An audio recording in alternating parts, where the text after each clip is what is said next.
మా ఫ్రెండ్ సురేష్ అనేవాడు ఆ ఇంట్లో దయ్యం ఉందిరా వెళ్ళకు అంటే ఏ దయ్యం లేదు ఏం లేదు, ఒక్కరోజు ఆ ఇంట్లో నిద్రపోయి చూపిస్తా అని వెళ్ళాడు. వాడు ఇంట్లోకి పోగానే వాడికి కూడా డౌట్ వచ్చింది, ఇక్కడ ఏదో ఉంది అని. కానీ ఇక్కడ నేను ఒక్కరోజు ఉండి చూపిస్తా అని చిటుక వేసి అనుకున్నాడు.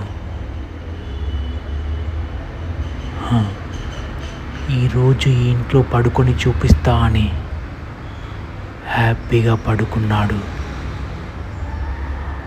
ఆ రాత్రి 2 గంటలకు ఎవరో డోరు కొట్టినట్టుగా ఏదో గాజుల శబ్దం వస్తుంది.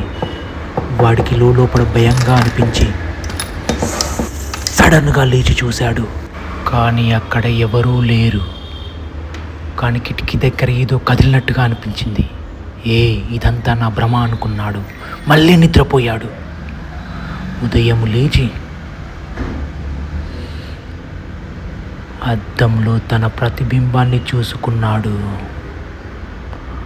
ఆ అద్దంలో తన వెనుకాల ఎవరో అమ్మాయి నిల్చొని ఉన్నది.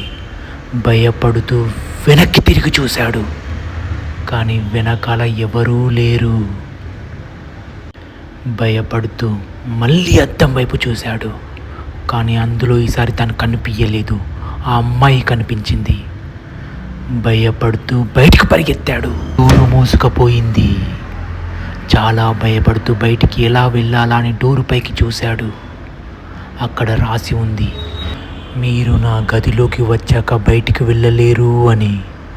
అప్పటి నుండి సురేష్ ఎవ్వరికీ కనిపించలేదు. ఇది అంతా నాకు ఎలా తెలుసు అనుకుంటున్నారా? ఎందుకంటే ఆ దయ్యాన్ని నేనే